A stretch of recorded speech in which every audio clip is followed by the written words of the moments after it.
Hi everyone, this is the summary of chapters 35 to 44, which we will be reviewing and talking about on like this Friday, August the 6th. We'll be talking about chapters 26 to 44. So is that right? No, because it was canceled, right? So we're going to be talking about a ton of chapters up until chapter 44. Anyways, yeah, 19 to 44, which it's a lot, but they're very repetitive. Well, basically, in chapter 35, she says that married women, are to adapt themselves to their husbands, following the example of Sarah. Then she talks about, the power struggle and how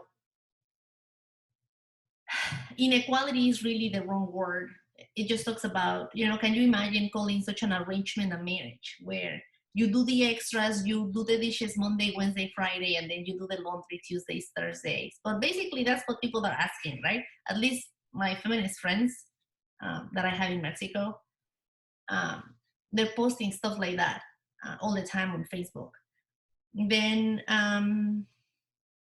obviously, chapter 37 talks about how the wedding is just not merely an excuse to invite friends, but it's like a celebration of an institution. Like there's a ceremony, and there's nothing wrong with like making a big deal out of celebrations. And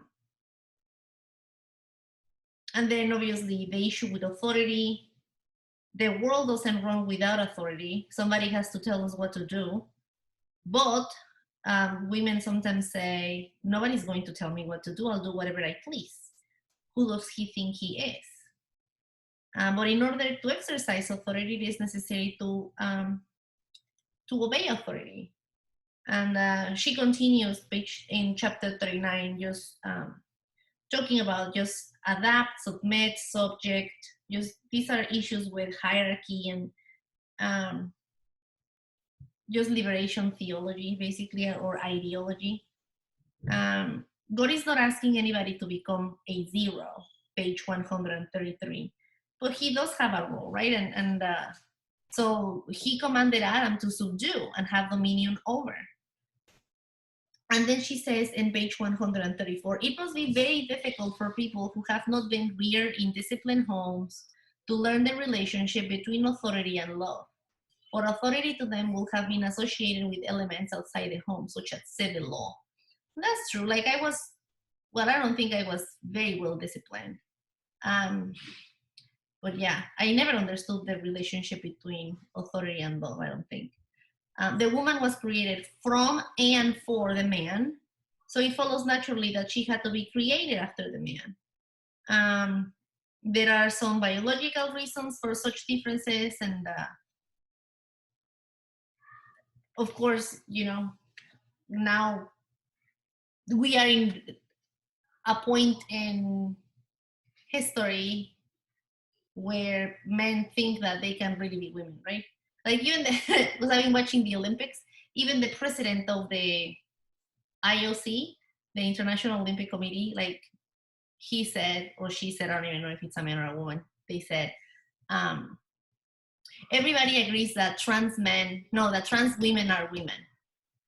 And so we applaud this weightlifter, who's obviously a dude, that he's going to compete in the Olympics.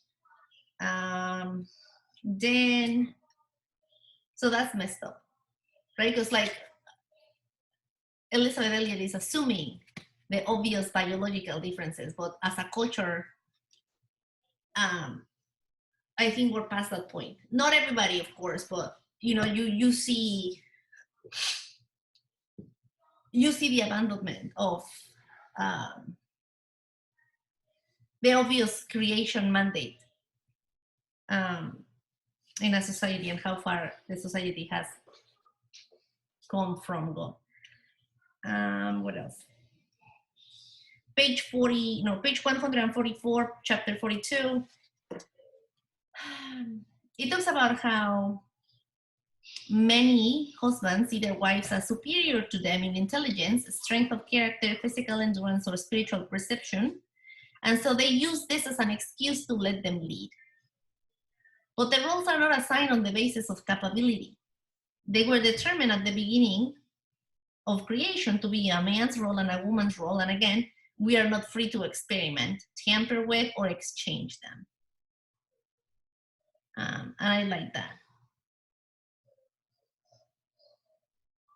No man has sufficient strength in himself properly to be the head of his wife. No woman can rightly submit to his headship.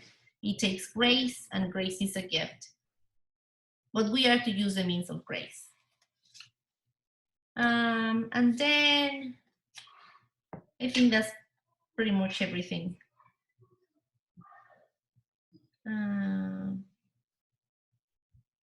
Oh yeah, but Be a Real Woman, chapter 44.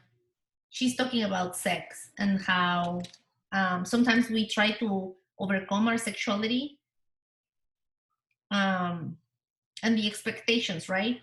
That sometimes equal opportunity nearly always implies that women want to do what men do, not that men want to do what women do. Of course, now, again, with the Olympics, that's a clear example that, you know, a man wants to compete in the women's team because he feels that he's a woman.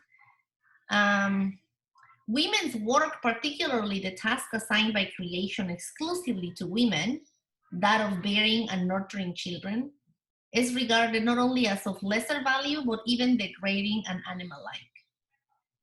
And then she finishes, you are, Valerie, by the grace of God, a woman. You're fully a woman, and this means you have privileges. This means you have responsibilities. You are only a woman, which means you have limitations.